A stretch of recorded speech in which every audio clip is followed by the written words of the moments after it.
अंग्रेजों भारत छोड़ो महात्मा गांधी की दूरदर्शिता का परिचायक था। भारत के आजादी के इतिहास में 9 अगस्त 1942 का दिन बेहद महत्वपूर्ण है। महात्मा गांधी ने अंग्रेजों भारत छोड़ो का आंदोलन के रूप में आजादी की अंतिम लड़ाई की घोषणा कर दी थी। इससे पूरा भारत आजादी के रंग में सरोबार हो चुका था। ये वो आंदोलन था जिससे ब्रिटिश हुकूमत में दहशत फैल गई।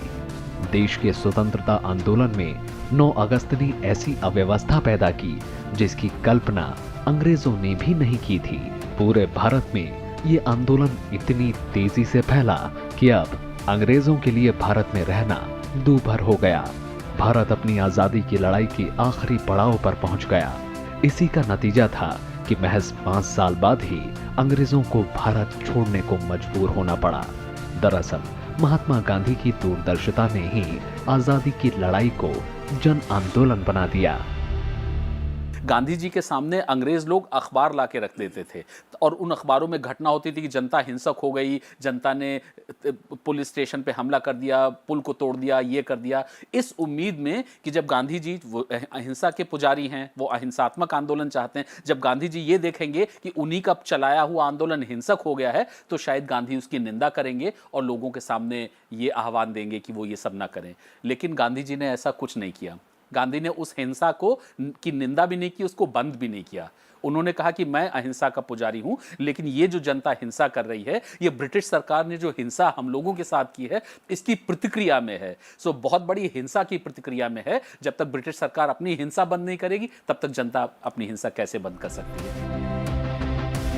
आजादी के लिए भारतवासियों के आंदोलन में 2 बुनियादी समस्याएं थी। पहला नेतृत्व और दूसरा संगठन। 1915 यानी महात्मा गांधी के भारत आने तक स्वतंत्रता आंदोलन बहुत हद तक बिखराव की स्थिति में था। महात्मा गांधी ने इस आंदोलन को न सिर्फ संगठित किया बल्कि उसे एक दिशा और नेतृत्व भी दिया। नतीजा पहले से ज्यादा मजबूती और धार के साथ आंदोलनकारी अंग्रेजी हुकूमत की जड़ें हिलाने में कामयाब हुए।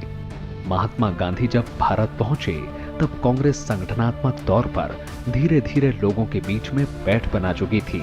1905 के बाद से कांग्रेस के भीतर उग्र विचारों की भावनाएं सुलगने लगी थी, जिसकी धुरी लाला लाजपत राय, बाल गंगाधर तिलक और बिपिन चंद्र पाल के इर्द गिर्द घूम रही थी।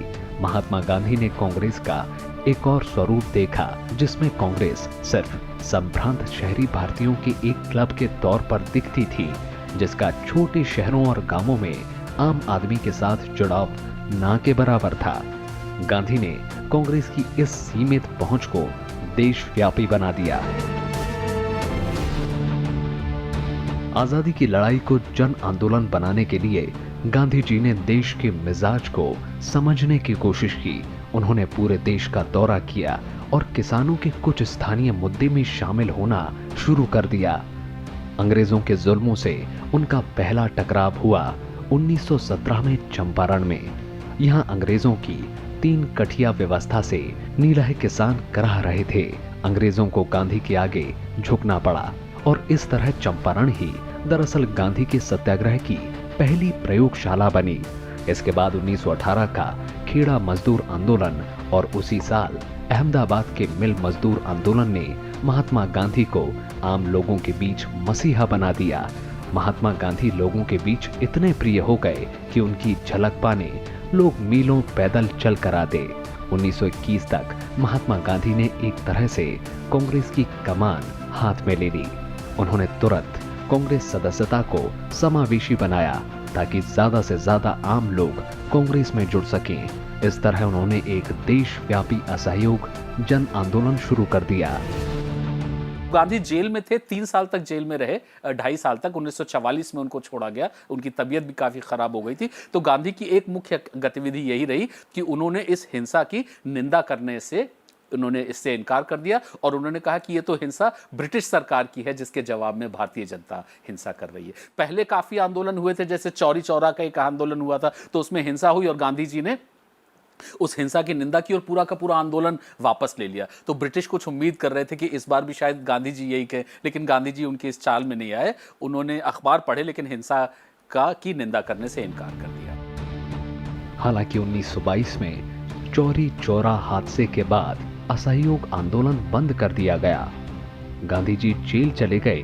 बाहर आने पर उन्होंने फिर से जन आंदोलन को जड़ से तैयार करने की कोशिश की।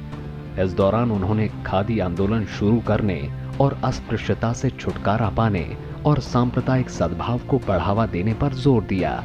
1928 में बारडोली सत्याग्रह में सरदार पटेल की मदद करने के साथ ही 1930 में गांधी ने दांडी मार्च सहित सविनय अवज्ञा शुरू की। उधर तत्कालीन कांग्रेस अध्यक्ष जवाहरलाल नेहरू के नेतृत्व में कांग्रेस ने पूर्ण स्वतंत्रता की मांग की। इससे पूरे देश में एक विशाल जन आंदोलन शुरू हो गया। 1930 से 1932 के बीच गोलमेज सम्मेलन में हिस्सा लेने गांधी लंदन गए और वहां आजादी के पक्ष में अपने मजबूत तर्कों से पूरी दुनिया का दिल जीत लिया। इसके बाद गांधी ने गांव-गांव जाकर लोगों को जागरूक करना जारी रखा। 1942 में गांधी ने भारत छोड़ो आंदोलन शुरू किया, जिसने अंग्रेजी हुकूमत की जड़ें हिलाकर रख दी। इस तरह गांधी ने स्वतंत्रता आंदोलन को एक जन आंदोलन में तब्दील कर दिया। उन्होंने छोटे शहरों और गांवों में आजादी की लड़ाई के प्रसार पर ध्यान केंद्रित किया और स्वतंत्रता को आम इंसान की जरूरत बना दिया। और इसी का नतीजा था कि 15 अगस्त 1947 को भारत को ब्रिटिश हुकूमत से आजादी मिली।